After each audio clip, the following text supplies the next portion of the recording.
Salam.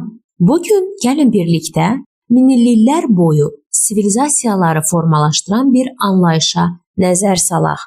Vəd edilmiş torpaq. Bu təkcə bir coğrafi məkan deyil.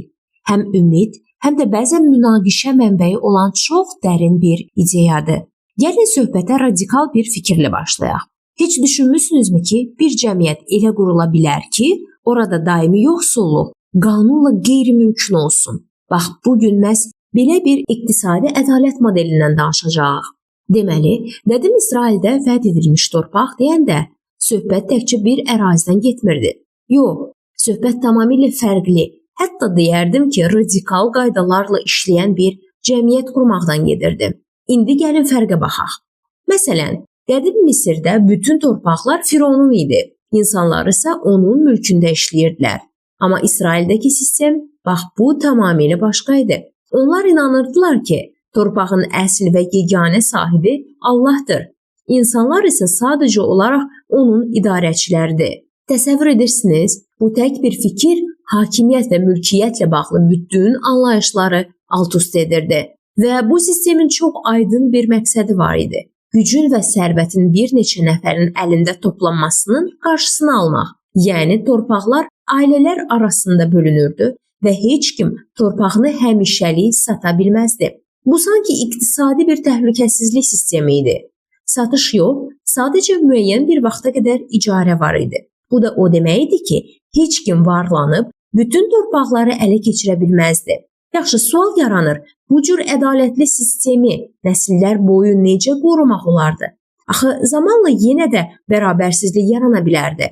Bax, bunun üçün inanılmaz bir mexanizm var idi. Sanki bütün cəmiyyət üçün nəzərdə tutulmuş bir sıfırlanma düyməsi. Bəli, yubiley idi. Amma bu adından göründüyü kimi sadəcə bir bayram, bir şənlik deyildi. Yox, bu zamanla yaranan bütün iqtisadi bərabərsizlikləri aradan qaldırmaq, hər şeyi öz ədalətli ilkin vəziyyətinə qaytarmaq üçün düşünülmüş rəsmi bir qanun idi. Onların bütün həyatı, bütün iqtisadiyyatı məhz bu 50 illik dövrün ritmi ilə qurulmuşdu. Fikir verin, hər 7-ci il torpaq dincəlirdi. 7 dəfə 7-ci ildən, yəni 49-cu ildən sonra 50-ci il gəlirdi, yubiley ili. Bu işləmək, dincəlmək və sonra hər şeyi sıfırdan başlamaq üçün qurulmuş möhtəşəm bir dövr idi. Bəs yubiley ilində nə baş verirdi? Birincisi və bəlkə də ən vacibi, bütün torpaqlar öz əsl sahiblərinə geri qayıdırdı. Təsəvvür edin, bir ailə çətinliyə düşüb, torpağını satıb, amma 50-ci il gələndə həmin torpaq heç bir ödəniş tələb olunmadan onlara qaytarılırdı. Bu əslində heç kimin nəslini birdəfəli torpaqsız qalmayacağına dair bir zəmanət idi. İkincisi, bütün borclar ləğv edilirdi. Bəli, düz eşitdiniz, bütün. İstər böyük olsun, istər kiçik, fərqi yox idi. Bütün şəxsi borclar tamamilə silinirdi. Bu, hər kəsə borc yükü olmadan təmiz bir səhifədən başlamaq üçün inanılmaz bir fürsət idi. Və nəhayət üçüncüsü, insanlar azad edilirdi. Kim ki borcunu ödəyə bilməyib, özünü satmaq məcburiyyətində qalıb, həmin adam azadlığına qovuşurdu. Yəni, iqtisadi çətinliklər heç vaxt daimi köləliyə çevrilə bilməzdi. Sistem buna icazə vermirdi.